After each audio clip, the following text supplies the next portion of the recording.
এই যে social egg freezing এর একটা প্রশ্ন আছে যে আমি একদম আমার এগটাকে ফ্রিজ করে রেখে দিলাম, I use it when I next. তেমনি ডোনার স্পার্ম, এগুলোর সম্বন্ধে মেডিকেল এথিক্স বা সোশ্যাল ইস্যুস কি কি আছে? স্যার, এথিক বা সোশ্যাল এগ ফ্রিজিং অ্যাকচুয়ালি এটার আজকালকার দিনে তো একটা তো ইন্ডিকেশন, মানে একটা কারণ তো আগে থেকেই ছিল। ধরুন কারোর খুব কম বয়সে কোনো ক্যান্সার হয়েছে, তার কেমোথেরাপি লাগবে, রেডিওথেরাপি লাগবে, এবং সেই কেমোথেরাপি রেডিওথেরাপির ফলে তার ভবিষ্যতে শুক্রাণু এবং ডিম্বাণু মানে এগস এন্ড স্পার্মস এর ক্ষতি হবে। তখন তারা কি করতে পারে, আগে থেকে সেই ডিম এবং সেই শুক্রাণুকে ফ্রিজ করে রেখে দিল। পরে তার ট্রিটমেন্ট হলো, তিনি সুস্থ হয়ে গেলেন। ভবিষ্যতে গিয়ে সেই ফ্রিজ করে বা ভিট্রিফিকেশন করে রাখা শুক্রাণু এবং ডিম্বাণুকে ব্যবহার করে সে পরে বাবা মা হতে পারবে। এটা গেল, এটা এই কারণটা আগে থেকেই ছিল।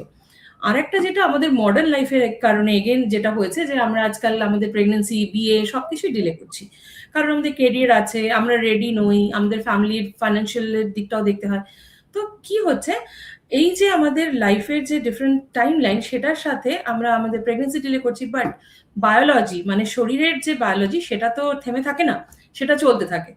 তো সেই জন্য এগ ফ্রিজিং এর প্রশ্নটা আসে, যে আমার ডিমগুলো ভালো থাকতে থাকতে, কারণ সময়ের সাথে সাথে ডিমের সংখ্যা এবং ডিমের কোয়ালিটি দুটোই কমতে থাকে। তো আমার ডিম যখন ভালো আছে তাদেরকে আমি নিয়ে ফ্রিজ করে রেখে দিলাম, I am freezing the time for my eggs করে রেখে দিলাম। It can act as an insurance, যে হ্যাঁ আমার কাছে রাখা রয়েছে ব্যাংকে আমার নিজের ডিম, যেটা কম বয়সে আমি ফ্রিজ করেছি। ভবিষ্যতে কি এমন হতে পারে যে আমি নিজে চেষ্টা করেই বেবি এসে গেল, আমার আর ওগুলো লাগলো না, কিন্তু অ্যাজ এ ইন্স্যুরেন্স আমার কাছে রাখা থাকলো। এটাকে আমরা সোশ্যাল এগ ফ্রিজিং বলি স্যার। যেখানে একটি মহিলা যিনি এখন বেবির জন্য রেডি নন, তিনি তার ফার্টিলিটি প্রিজার্ভ করার জন্য ডিমগুলোকে ফ্রিজ করে রাখলেন ভবিষ্যতে ব্যবহার করার জন্য।